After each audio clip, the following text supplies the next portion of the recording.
Today, we end the torment. 19 books, 11 games, 8 whole years, all leading to this moment. The ultimate Fnaf timeline is finally complete. The pieces are in place for us. Now, all we have to do is put this story of tragedy, jealousy, and loss back together.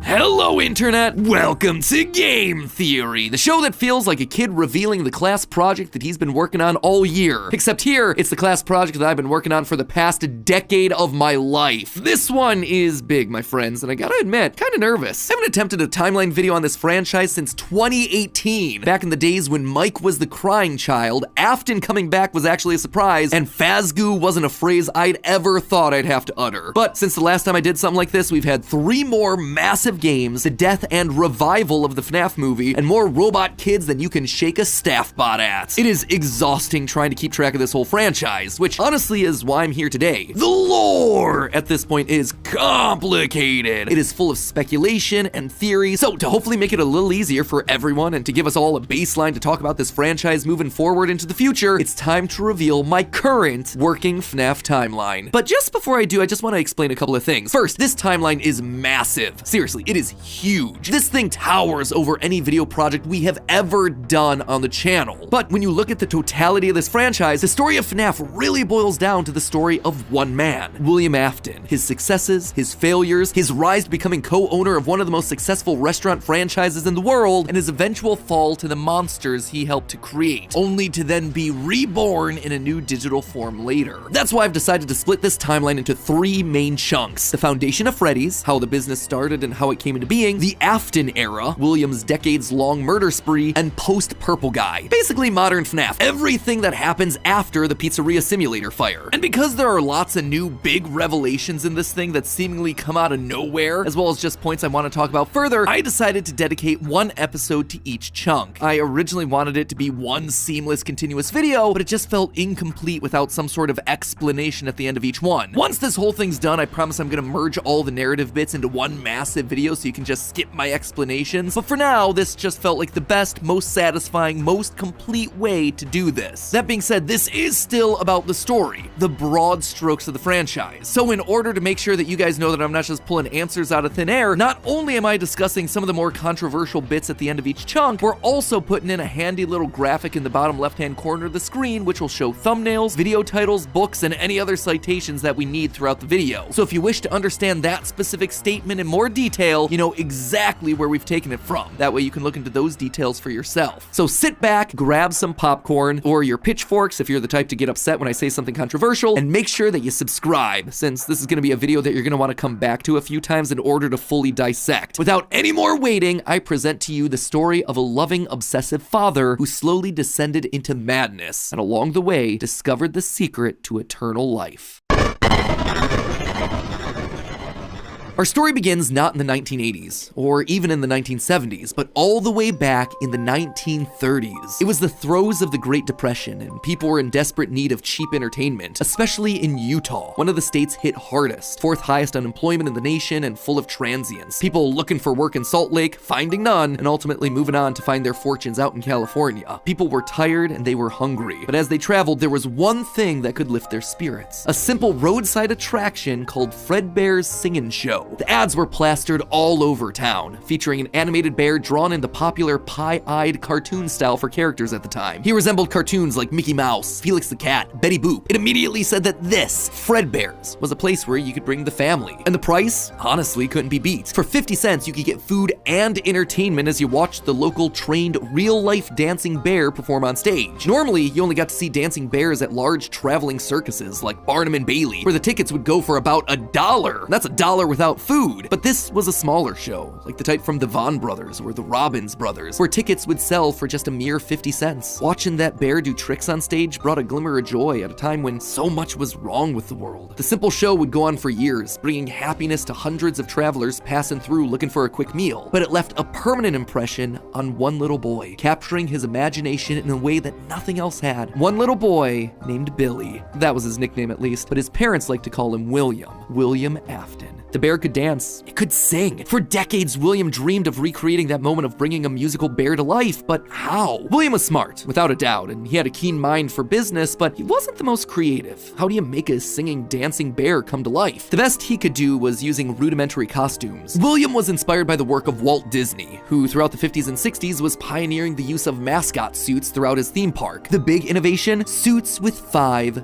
fingers. This allowed the performers wearing the suits to use their natural arms and hands to interact with the guests, as opposed to the older models where the arms would just hang limply by their sides. Finally, with a simple mascot suit, he would be able to realize his childhood dream. He would be able to bring Fredbear to life. To appeal to the kids, and for copyright reasons, he changed Fredbear from a realistic brown animal to a cartoonish yellow bear with a purple hat and bow tie. But feeling like one character wasn't enough, he added another friend, a yellow rabbit with a purple vest and matching tie named Bonnie the Bunny. While Fredbear was certainly his first love, Bonnie was extra special because that was his. It was an original character that he had created from scratch. And I do mean scratch. William's hand-sewn costumes were rough with seams and stitches visibly showing, but it was the best that he could do. And you know what? It was just enough. Bonnie and Fredbear would perform on stage to small but enthusiastic crowds. Finally, he was able to deliver fantasy and fun to all the kids, delighting and inspiring them in the exact way that he had been delighted and inspired so many years ago. And things could have ended there. That could have been the end to his story. It could have been perfect had it not been for one thing. Other people saw the success of his idea and they wanted in. Enter Chica's Party World, a rival restaurant starring performing animal characters. His idea, except they did it better. William may have been the first, but obviously he wasn't the best. It hurt the prideful William Afton to admit it, but this restaurant was able to do the thing that he always wanted to do: make the animals actually come to life. All of the performers in this restaurant were robots, simple metal skeletons that were powered by battery packs, but all of them able to freely turn and talk and dance on their own, no human required. It was like magic that came from the mind of a brilliant creator named Henry Emily. This Henry, in some small way, had been able to harness the power of life itself. Afton admired him. He was jealous, to be sure, but he also looked upon this man with awe. Off to one side of Chica's Party World was a small cabaret stage featuring an elephant magician. On the other, a hippo known to ramble on and on. That one was more of a joke for the parents, but it was the main stage that was for the kids. A rocking band of characters featuring a yellow chicken thing with a southern drawl named Chica, backed by a band of other country-themed characters, including a pig with a banjo, an upbeat frog from the local swimming hole, and a brown bear with a heavy southern accent. Wait, a bear? But bears were his animals. Why not a cow or a horse? Something to fit the country theme a bit better. Why'd it have to be a bear? And adding insult to injury, they had the nerve to call this thing Ned Bear, a direct copy of his own Fredbear. Whoops, that's gonna leave a mark. No, that was not okay. Afton's jealous admiration turned to hardened bitterness. A bitterness that would only grow over the next couple of years as families continued to choose Chica's Party World over Fredbear's. William just couldn't compete with the the appeal of the robots. Eventually, his restaurant would go bankrupt, only to get bailed out by, of course, Henry Emily. Another insult, another humiliation that William wouldn't soon forget. 1979. Despite being bitter, Afton couldn't deny that what came next was a period of massive success and expansion. With the two franchises now merged into one, it was the best of both worlds. Afton's ideas with Henry's robotic expertise. The two men decided to launch under a new name, Fredbear's Family Diner, a pizza chain that would eventually come to feature a mix of humans in performing suits as well as on-stage animatronics. They decided to stick with Fredbear as the headliner, considering the yellow bear was easily identifiable as a brand and because he was the original performing animal mascot. Afton appreciated that. This new restaurant would also see a mix of characters as the two franchises merged into one, with Pig Patch and Happy Frog performing right alongside Fredbear and Bonnie. And as part of this one big Fredbear family, they even got themselves official merch that were released, ranging from masks to magnets. The